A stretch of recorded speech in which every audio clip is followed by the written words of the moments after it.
మహాశివరాత్రి నాడు అర్జునుడు గబగబా ఆవు పాలు పట్టుకుని అభిషేకానికి వెడుతున్నాడు. కృష్ణ భగవానుడు వచ్చాడు.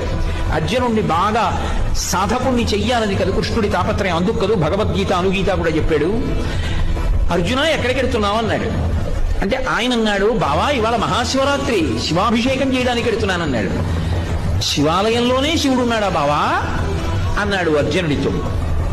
మరి ఎలా అన్నాడు అర్జునుడు. ఆపాతాళ నభస్థలంత భవన బ్రహ్మాండమా విస్ఫుర జ్యోతిస్ఫాటికలింగ మౌళి విల సత్పూర్ణేందువంతామృతై అస్తోకప్లుతమేకమీశమనిశం రుద్రాను వాకాం జపం ధ్యాయేత్ ఈప్సిత సిద్ధయే ధ్రువపదం విప్రోభిషించేచ్చివం బ్రహ్మాండ వ్యాప్త దేహాభజత హిమరుచాభాసమానా భుజంగై కంఠే కాళాః కపర్దాః కలిత శశికళశ్చండ కోదండహస్తా త్రిక్షా రుద్రాక్షమాలా సులలిత వపుషశాంభవా ముక్తివేదాః రుద్రాశ్రీ రుద్రసూక్త ప్రకటిత విభవాన ప్రయచ్చస్తు సౌఖ్యం.